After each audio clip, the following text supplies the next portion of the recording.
History remembers Rome as a civilization of marble and glory. But beneath the temples, beneath the triumphs, beneath the armored legions marching in perfect formation, there were men whose ambition carved wounds deeper than any sword. Most Roman generals earned their reputations through victory against distant enemies, foreign tribes, rival empires, barbarian nations. But there was one man whose legend was built on something far more unsettling. A general who didn't rise by defeating Rome's foes, but by eliminating those who trusted him. A general whose victories weren't celebrated for courage, but feared for the method behind them. His name was Gnaeus Pompeius Strabo. And even in Rome, a world shaped by treachery, ambition, and ruthless politics, his story stands apart like a stain the empire could never wash away. This is not the story Rome wanted to remember. This is the story Rome tried to hide, a story built out of silence, shame, and the shattered bones of allies who never saw betrayal coming. Tonight, we lift the stone. Rome kept pressed down for centuries, and what lies beneath is darker than many would ever dare to believe. In a city where loyalty was a luxury, Rome did not create monsters. It attracted them. From the moment Strabo entered public life, he understood what the Roman Republic truly was. A battlefield where no weapon was more valuable than ambition. Born into a family with land but little prestige, he grew up hearing the constant whispers of Rome's elite. Whispers that reminded him he would never rise high enough unless he learned to bend men, bend politics, and bend fate itself. Most generals of Rome were shaped by war. Strabo was shaped by something far more corrosive: opportunity in the absence of conscience. In his youth, he watched senators smiling at men they were plotting to assassinate. He watched allies turn to enemies over rumors. He watched the Republic, that proud institution, rot from the inside long before barbarians ever threatened it. He learned early that Rome rewarded one thing: results. Not honor, not fairness, not loyalty, only results. And Strabo decided that if Rome wouldn't reward morality, then he would not waste a single breath pretending to possess it. He would rise, no matter who had to fall. A war among brothers, not enemies. When the social war erupted in 91 BCE, Rome trembled, not because foreign invaders approached, but because its own allies, its own Italian brothers, finally demanded what Rome had denied them for centuries: citizenship, representation, dignity. These were men who bled in Roman battles, paid Roman taxes, built Roman roads. But despite every sacrifice, Rome still treated them as expendable tools rather than partners. The Allies' patience snapped. Cities that once marched beside Rome now raised arms against it. It was a war not of borders, but of betrayal, not of cultures, but of broken promises. And this was where Strabo saw his moment. A war between Rome and Rome's closest friends was not a tragedy to him. It was a chance. A rare, perfect, brutal chance to rise faster than any man of his generation. Where others saw civil collapse, he saw a ladder. Every dead ally was one less competitor. Every surrendered city was one more reason for the Senate to reward him. Every battlefield became a stage on which he could prove he was the man Rome needed, no matter the cost. But Strabo did not simply fight the allies, he dismantled them. He broke alliances that had stood for centuries. He fractured trust so deeply that Italy would never recover fully. He understood something frightening about human nature. A man will forgive defeat sooner than betrayal, and Strabo was a master of betrayal. The white flag that bled red, the most infamous moment of Strabo's rise, began with a gesture Rome considered sacred: a white flag. Across the ancient world, the white flag symbolized negotiation, truce, hope for peace. Even Rome, unrelentless, merciless Rome, held this sign as an unbreakable code. Strabo shattered it without hesitation. As the social war dragged on, several allied leaders approached Strabo seeking peace. They believed the general might negotiate fair terms, citizenship, autonomy, or at least protection from Rome's harsher commanders. Strabo agreed to meet. A large negotiation tent was prepared. White banners fluttered in the evening wind. The smell of olive oil lamps drifted across the camp.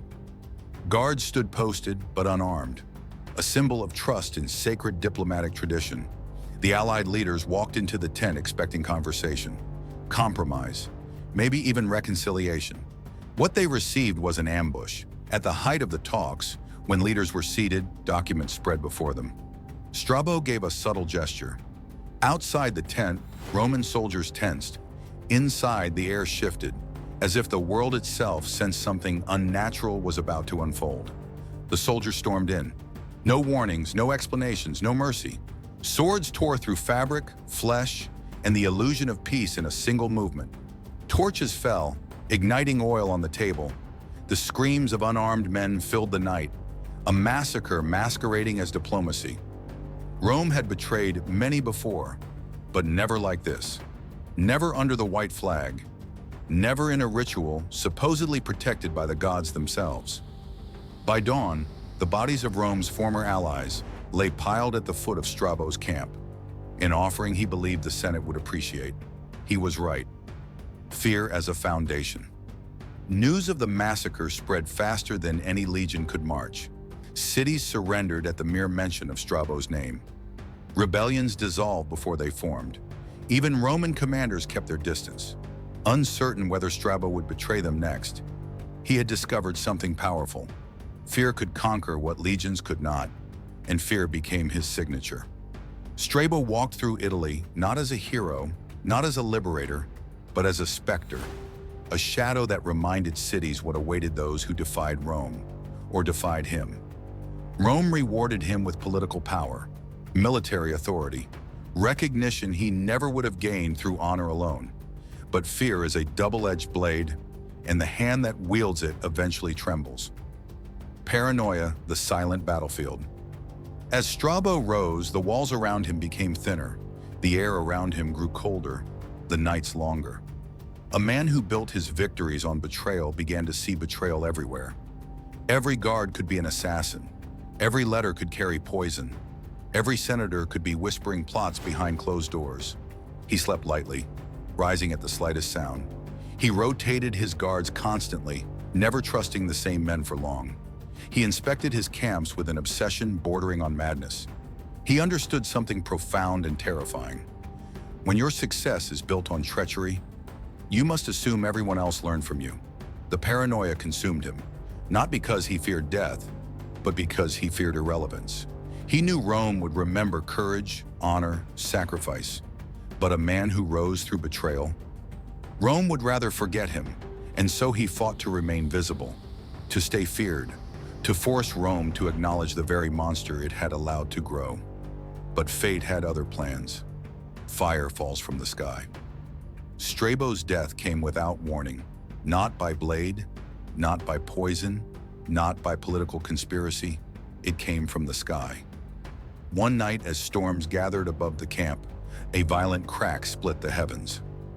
Lightning tore downward with impossible precision, striking Strabo's tent. The entire structure erupted into flames. Soldiers rushed forward, but the fire moved unnaturally fast, consuming everything inside. The heat forced them back. The screams from within were swallowed by the roar of the burning canvas. When the flames finally died, little remained. To the superstitious, it was a message from the gods, a punishment for a man who violated sacred oaths, a reminder that even Rome's most ambitious murderers could not escape divine judgment. To others, it was coincidence, a random strike on a stormy night. But to those who truly understood Strabo's life, his death felt like a symbolic echo of everything he embodied. Sudden, violent, unpredictable, consuming everything in its path. The general who built his power on fire and fear was taken by fire and fear. A legacy. The empire tried to forget. Strabo's funeral was unlike any other Roman general's. There were no grand processions, no glowing eulogies. As his body burned on the pyre, citizens hurled stones, curses, and insults, not out of personal hatred, but out of collective memory. Rome had used him, feared him, rewarded him, and when he was gone, Rome disposed of his legacy like a shameful secret.